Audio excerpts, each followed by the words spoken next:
જાગૃતતા અભિયાન રાખવામાં આવેલું છે, જેમાં પંચાયતના સર્ક્યુલરને માનપત્ર આપી અને પધારેલ જિલ્લા પંચાયત પ્રમુખ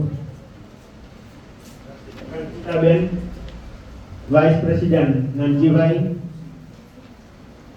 અણબારા ગ્રામ પંચાયતના સરપંચ શ્રી વેલજીભાઈ, દાઉદવાડી ગ્રામ પંચાયતના સરપંચ કાંતાબેન, મહારાણી લક્ષ્મીબાઈ ગ્રામ પંચાયતના સરપંચ નરસિંહભાઈ, શહીદ ભગતસિંહ ગ્રામ પંચાયતના સરપંચ મેઘજીભાઈ, સરદાર વલ્લભભાઈ ગ્રામ પંચાયતના સરપંચ દમયંતીબેન, મહારાણા ગ્રામ પંચાયતના સરપંચ શ્રીમતી મીનાક્ષીબેન, જિલ્લા પંચાયતના સાથી સભાસદો, પંચાયતના સાથી સભાસદો, સ્ટાફ, શિક્ષકગણ, વિદ્યાર્થીઓ તેમજ ચાઇલ્ડ પ્રોટેક્ટમાંથી પધારેલ મૈત્રીબેન તેમજ વિદ્યાર્થી ભાઈ બહેનો, આજ આપ સૌ પંચાયતના સર્ક્યુલરને માન આપી અહીં પધારેલ તે બદલ હું સહી પંચાયતમાંથી આપ સૌનો આભાર વ્યક્ત કરું છું.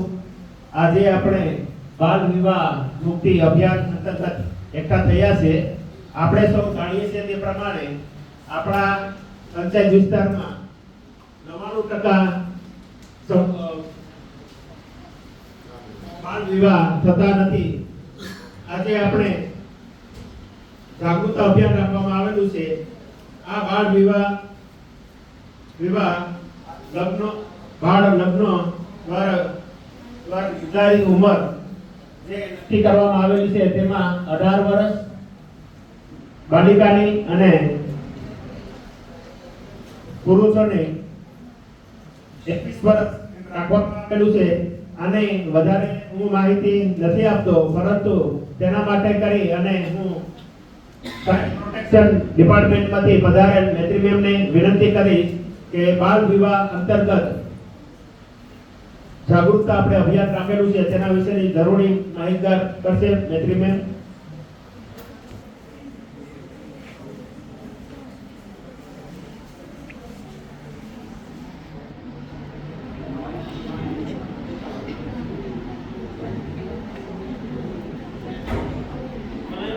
पर उपस्थित माननीय जिला पंचायत प्रेसिडेंट, माननीय वाइस प्रेसिडेंट सर, ग्राम पंचायत की सभी ग्राम पंचायत की साउथवाड़ी ग्राम पंचायत, सरदार वल्लभभाई पटेल, शहीद भगत सिंह, मनाकड़ा ग्राम पंचायत, महाराणा प्रताप ग्राम पंचायत, महारानी लक्ष्मीबाई की सभी ग्राम पंचायतों के sarpanch members, district panchayat members, ग्राम पंचायत मेंबर्स, सभी teachers, management master sir, students, media कर्मी और सोशल वेलफेयर डिपार्टमेंट की टीम, आप सभी का स्वागत है।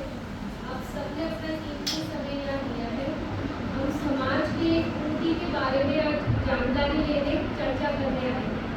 जैसे आपने बैनर पर भी देखा होगा, लिखा है बाल विवाह मुक्त भारत अभियान। आप सबको पता ही है क्या उम्र होनी चाहिए लड़की की शादी की?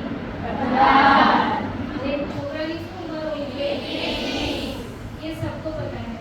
तो कोई करता है आपके गांव में शादी? लड़की करती है 18 से पहले? लड़के करते हैं? इससे तो हम चर्चा करेंगे। जो हमारे गांव में जो सबसे बड़ी बात है, जो तकलीफ की बात है, तो मेरा बहुत दिल दुखता है, उस पर कैसे काम करना है, उस पर आज मैं सभी सभ्यश्री से विनती करती हूँ कि मुझे मदद करें, मुझे गाइड करें, मुझे बताएं कि कैसे कर सकते हैं।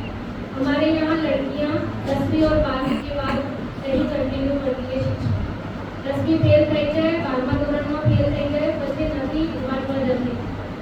इस पे ये चर्चा का मुद्दा है आज मेरे लिए। मुझे क्या करना चाहिए, हमारे डिपार्टमेंट को क्या करना चाहिए, आप सब मेरी कैसे मदद कर सकते हैं, इसमें वो चर्चा करेंगे। हमारे गाँव में जैसे सेक्रेटरी सर ने बताया नहीं होगी 98-99%, बट जो परेशानी है उस पर तो हम बातचीत करेंगे ना।